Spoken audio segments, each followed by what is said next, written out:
o que acontece com o Ivan, eu não consigo colocar a câmera dele na minha cabeça assim, e falar, caramba, eu tenho que tratar bem as pessoas para eu ter mais amiguinhos, para ter amizades sinceras, tenho que me preocupar com que as pessoas sentem. Me parece mais que, como cristão, eu sou mais impactado, é, eu sou mais pressionado, por assim dizer, pela atitude das outras pessoas com relação a ele, porque é ele que está morrendo, não tem mais ninguém morrendo ali. Sim, Entendeu? sim, Então, o sofrimento dele é engraçado que ele tem 3 tipos de sofrimento, né? Ele tem um sofrimento do corpo mesmo, ele tem um sim. sofrimento psicológico, Moral, assim, e ele tem um moral. sofrimento moral, né? Esses 3 sofrimentos. Mas as pessoas não têm tudo isso, é, e é isso que me choca. Elas não têm esses sofrimentos todos. E essa empatia, essa falta de empatia delas é o que me choca mais. O caramba, por exemplo, a esposa dele, ela tá chorando também e tal, ela tá sentida. Mas você até tem a sensação de que ela quer que acabe logo. Do jeito que acabar, acabe logo. Porque ela Sim, não vai lá falar para ele e tal, tá ligado? Ela fala na frente dos outros que ele não tá tomando os remédios direito. Então, sim, assim, ó, tá, ela tá sofrendo, beleza, mas por que ela não fala para ele? Porque ele tá percebendo isso, que ela não tá falando para ele. sim. A filha também, E ele também não fala, isso que é doido, ele também não fala. ele também não fala. Então, só que, então, e o livro da Elizabeth é sobre isso, entendeu? É sobre o fato de que os familiares ficam fazendo de conta que não está acontecendo nada. Não, vai dar certo, vai dar certo. Os médicos não falam, não são realistas com as pessoas lá, não ouvem. O que você quer? Você tá com medo? Vamos conversar, você tá com medo, você tá com medo, eu sei que você tá com medo. Os caras querem ouvir isso aí, sabe, no leito de morte, e ninguém fala para eles. Ninguém abre o jogo, igual o Gerasim faz. Ninguém faz Sim, isso, ninguém chora com eles, sabe? As pessoas querem isso. Do sim. que é que você fica explicando? Por exemplo, um cara chega para você, por exemplo, ó, Às vezes eu alguém chega sou. a ser franco contigo, às vezes alguém ser franco, né? Tipo, eu lembro que. Às vezes ser franco. Às vezes eu fico ouvindo. Teve uma vez aí, uma cantora evangélica famosa, um filho dela morreu, Hum, sabe? E aí o pessoal ficou. Vinha o pessoal numa fase que eu tava respondendo muito o pessoal pelo Facebook, numa página minha lá e tal. O pessoal vinha perguntar: e você não vai publicar nada tal? Eu acabei publicando o vídeo lá, eu me arrependo. Falei muito em cima, assim, devia ter esperado um pouco mais. Porque essa cantora era uma neopentecostal e ficou acreditando que Deus ia fazer um milagre todo dia. Ela tinha certeza que ia acontecer um milagre e não aconteceu um milagre, o filho dela morreu, e o pessoal ficou pressionando, sabe? Ué, cadê o milagre? O pessoal sem empatia nenhuma, sabe? Eu também não sim, fui, eu tive tanta empatia também, mas por que eu caí nessa de ficar tentando explicar teologia? Eu não falei nada sim. para ela, né? Eu falei, não vai ver meu vídeo nunca. Mas eu fiquei Era tentando pros responder outros. teologicamente, sabe? Eu fui um besta também disso aí. Porque, cara, nem as pessoas que estavam olhando aquilo, precisavam de teologia, elas precisavam de uma bronca e muito menos os parentes. Eles não queriam saber de teologia. Caramba, mano, o filho da mulher morreu, velho. Era um molequinho, tá ligado? Morreu, um adolescente, o cara. E o pessoal tentando. Mas às vezes o próprio parente, ele vem atrás de você, eu já passei por isso. Ele vem atrás de você perguntando por que aconteceu aquilo lá. E você realmente, às vezes, fica. Não é tentado, mas parece que o que você tem que fazer é responder a pessoa. Porque ela está perguntando isso. Ela precisa de uma resposta. Não, ela não precisa dessa resposta. Nenhuma resposta que você der, teológica, assim, lógica e tal, filosófica, vai pegar o que a pessoa precisa, sabe?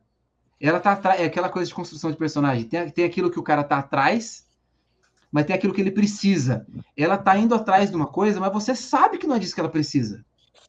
Sim, E, sim. no livro da Elizabeth, o livro é só sobre isso. Então, essa é a parte que eu imaginaria que um cristão ficaria mais chocado assim com o livro. Né? Falou, caramba, eu tenho que me preparar para quando acontecer isso com outras pessoas, eu não seja essa pessoa nojenta, né, que vai ficar fingindo. Não, caramba, quando bater aquela vibe ruim lá de chorar, tem que chorar, vou chorar com a pessoa, pô. A pessoa quer chorar também. Né? Eu Às não posso. vezes, às vezes você nem sequer tá tão, tão abalado assim pra chorar, mas você ser franco já é ótimo, pô. Seja franco já. Sim, Eu lembro do último dia, do penúltimo dia de vida do meu avô. Eu lembro, pô, como é que foi? Porque o último dia eu não tava lá, né? Quem tava lá era minha mãe e a irmã dela, minha tia. E aí viram ele lá, sofreu os procedimentos e ele morreu. Morreu no dia seguinte. Mas eu lembro do dia anterior, que ele ia fazer o procedimento, ia fazer a cirurgia, e ele virou pra gente, ele tava na cozinha, ele tava no canto, eu lembro dele, a roupa dele, enfim. E ele falou, talvez eu morra. Eu falei, Eu olhei pra cara dele e falei, vô, talvez você morra mesmo. Sabe? Você sentir que não fez alguma coisa? Aí ele falou, tinha um monte de coisa que eu queria fazer. Mas teve muita coisa boa também. E a gente ficou conversando sobre as coisas que ele se arrependia de não ter feito, ou de ter feito, e sobre as coisas que ele se orgulhava de ter feito. Né? A gente ficou conversando, a gente conversou normal, entendeu? Foi uma conversa de boa. Aí ele falou, se essa foi minha última conversa, foi uma ótima conversa. Eu falei, que show. Eu não tava, tipo, com medo. Eu não tava com medo dele morrer. Meu avô e minha avó morreram e eu tava, sempre fui tranquilo com isso. Por quê? Porque no meu caso, eu sempre tentei, assim, nem sempre consegui, claro. Quem me conhece sabe. Mas eu sempre tentei demonstrar amor e carinho por eles sempre. Né? Nem sempre consegui. Já briguei muito com eles, mas tentei. Então eu tava meio tranquilo. Eu tava realmente tranquilo. Minha avó morreu, minha mãe me contou, eu fiquei, que pena. Mas, pô, eu abraçava minha avó todo dia. Eu dizia pra minha avó que eu amava ela todo dia, velho. E era de coração, tá ligado? Então, sabe? É difícil ter arrependimento, sabe? Todo santo dia você faz isso, porra, é difícil você estar se arrependido. Entende?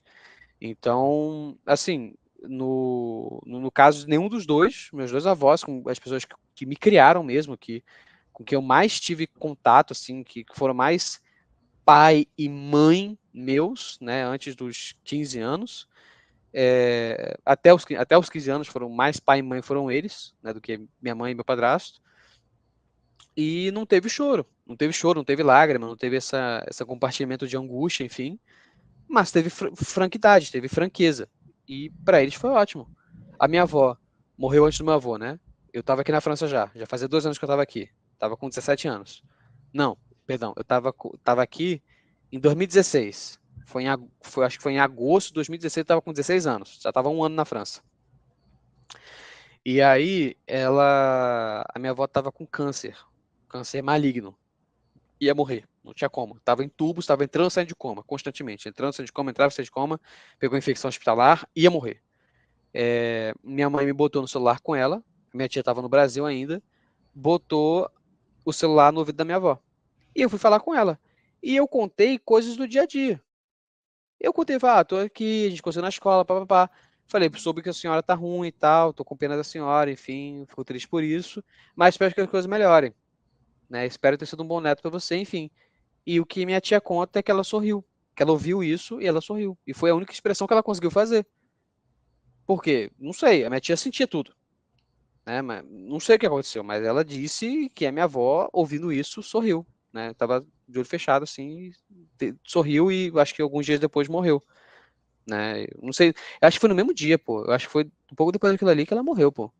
Minha mãe falou assim, a sua avó morreu. Eu falei, caraca, triste. Mas não me pegou assim, pá, no coração, assim, sabe? Porque eu já sabia, eles eram velhos, pô, eu sabia que eles iam morrer. A minha preocupação quando eu tava com eles eu vou me arrepender de não ter feito tal coisa?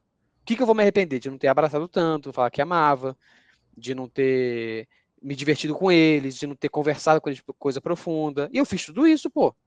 Todo santo dia eu fazia isso, pô. Por isso que não tinha arrependimento. Entendeu? Por isso que não ia ter. Mas por isso que eu falo, franqueza às vezes é bom.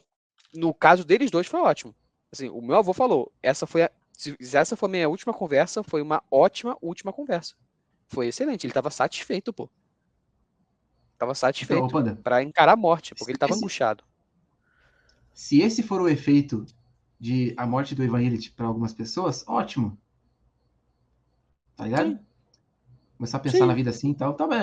Você tinha até falado num desses áudios intermináveis seu, no WhatsApp do papel, do papel social desse tipo de livro, né? As pessoas encontram ali uma mudança de vida e tal. Não, ótimo, beleza. Sim. Não acho ruim isso aí, né? Eu só acho ainda o seguinte, ó, Hum. que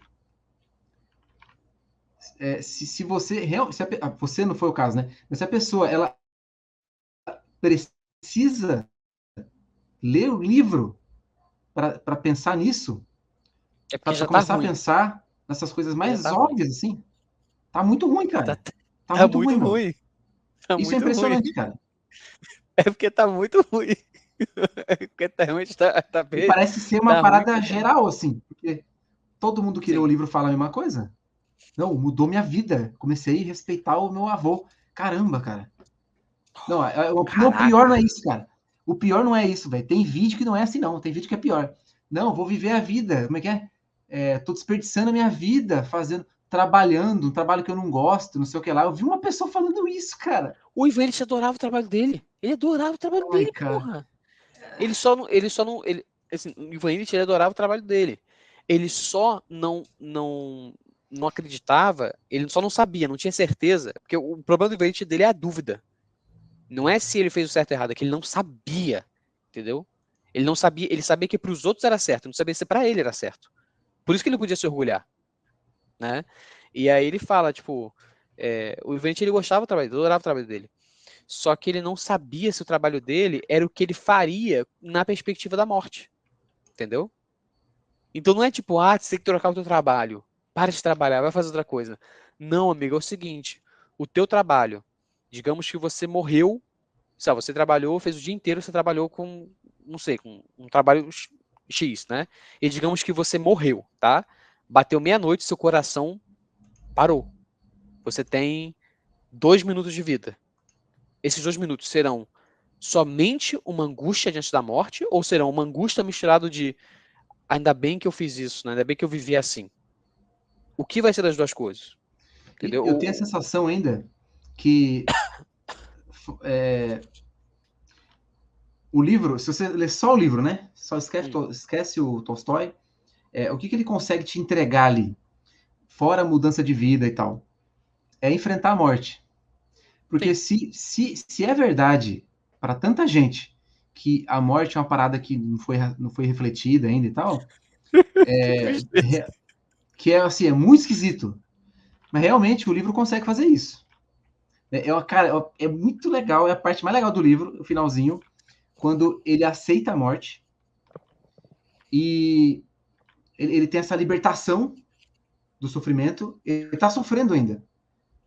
É uma espécie Sim, de libertação ele do tá com sofrimento dor. no sofrimento. Ele tá com dor, mas ele não tá mais sofrendo, como dizer, o sofrimento físico dele existe, o sofrimento moral dele acabou, porque os parentes que estão ali dele estão todos demonstrando, todos chorando, todos, tipo, nenhum deles está levando aquilo como se nada estivesse acontecendo, e o sofrimento psíquico dele foi embora, só ficou o físico. Mas o físico é mais fácil de lidar.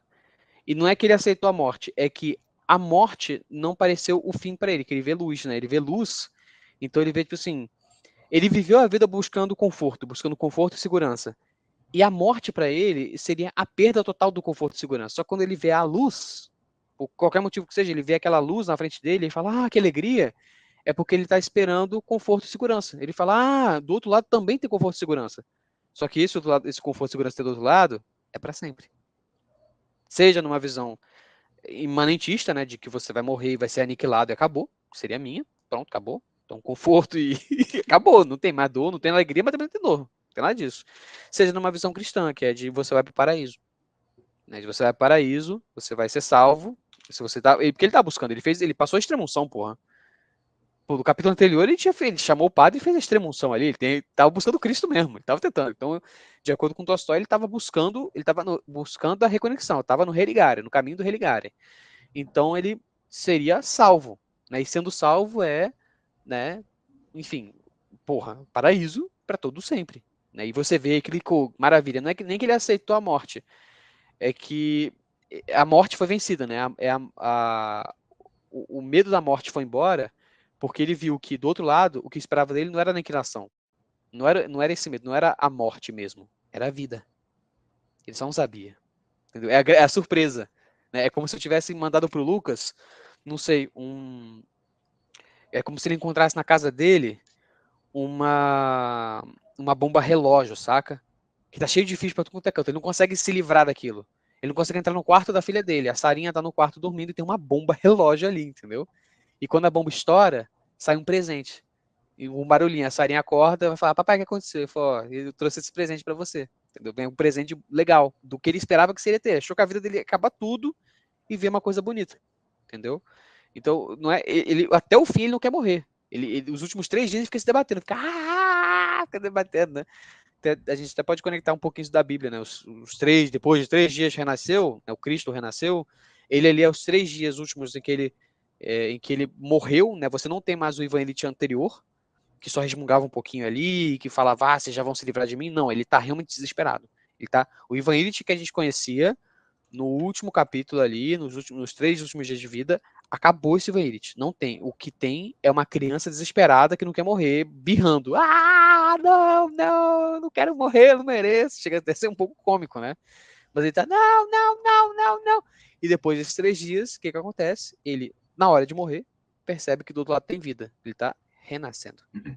Você pode Uma fazer outra essa coisa conexão. curiosa, nesse finalzinho também, eu tive uma sensação, assim, de que, apesar dessa coisa da família dele ter melhorado um pouco ali, a família dele não entende o que ele entendeu, né? Não, ficou dentro dele. Não entende A perfeitamente. família dele Teve não um entende. choque, mas não entende perfeitamente. Mas ele tá de boa com isso também, porque ele não tem como ensinar. Não tem, ele Ele tá tem como morto. ensinar. Tá morrendo. Ele tá morrendo. Mas mesmo que ele não tivesse, você não ensina isso aí, a pessoa tem que entender. Ah, não tem como ensinar, não. Não tem como ensinar, não. Tá Ele não ligado? tem como descrever. Ele consegue se livrar da morte, por assim dizer, né? Ou pelo menos Sim. da sombra da morte, né? E a É. família dele tá naquela mesma vibe lá, e ele não tem problema, ele, Ele não, tremendo, pra ele foi um instante, pra eles foram 2 horas dele tremendo assim, tipo, a mensagem do viagem Tolstói, astral. para você que é ateu aí e ficou achando aí que mudou sua vida e tal, a mensagem dele é essa aqui, tá? Ó. Ele tá dizendo o seguinte, ó, a morte vai chegar para você, ela não tem justificativa, ela só mata, a morte só mata mesmo, tá? Você pode viver o dia que você quiser, você vai morrer, tá? Então, aí tem essa parte. Então, já que você vai viver, aliás, morrer, preocupe-se com o que vem depois, meu amigo. Não é outra coisa, é isso. Preocupe-se com o que vem depois. Haja no hoje em função do que vem depois. Para ele, Exato. a ação no hoje era a busca, né, era o religare, era a busca pela relação com Deus, a reconexão com Deus, com o eterno, com o divino.